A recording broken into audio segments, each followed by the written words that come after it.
Warning: this post contains spoilers for Hocus Pocus 2. Hocus Pocus 2 leaves many questions unanswered, with one of the biggest mysteries being the identity of the often referenced Susan. Max, Donnie, and Allison aren't in Hocus Pocus 2, with the Sanderson sisters' new foes being Salem teenagers Becca, Whitney Peak, Izzy, Belissa Escobedo, and Cassie, Lilia Buckingham. The backstories of the new characters outside of Mayor Trask aren't fleshed out, but the three new witches do frequently mention the unseen Susan. While she's never properly introduced in Hocus Pocus 2, Susan is supposed to be Izzy's mom. The confusion over the new character is based on the fact that Izzy and her friends only really refer to her as Susan, leaving out the more formal title and last name address. Despite never seeing Susan, Hocus Pocus 2's new teens have described much of her personality through the fact that she's very attentive to her daughter's social events. Susan seems to be the mom that knows almost everything about her kid, makes sure the fridge is overstocked when company is over, and may be too involved when Izzy's friends are there. However, she's also the mysterious figure that Hocus Pocus 2's characters have the nicest things to say about. Why everyone calls Izzy's mom Susan in Hocus Pocus 2 only, referring to Izzy's mom as Susan, suggests that she has a very casual relationship with Izzy and her friends.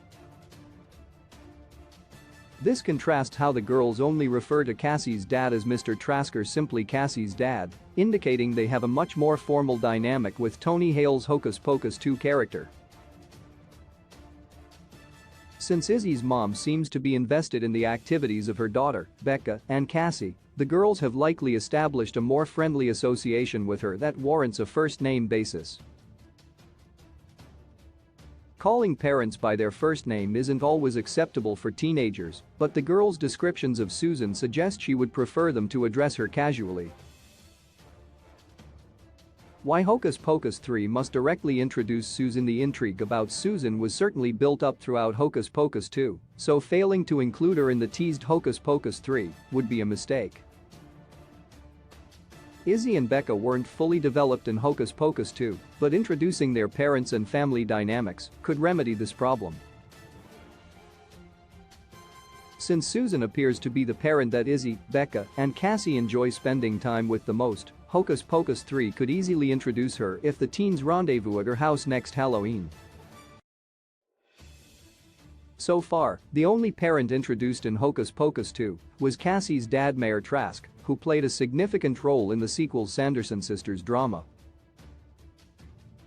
This is a big departure from Hocus Pocus, 1993, which spent time establishing the dynamics between Max, Donnie, and their parents before Halloween night. Giving the parents minor roles in the story gives audiences a better understanding of the main characters, which is even more important for Hocus Pocus 3, now that Becca, Izzy, and Cassie are witches. Alongside a few major unanswered questions from Hocus Pocus 2's ending, the next sequel can finally answer the mystery of Susan's identity.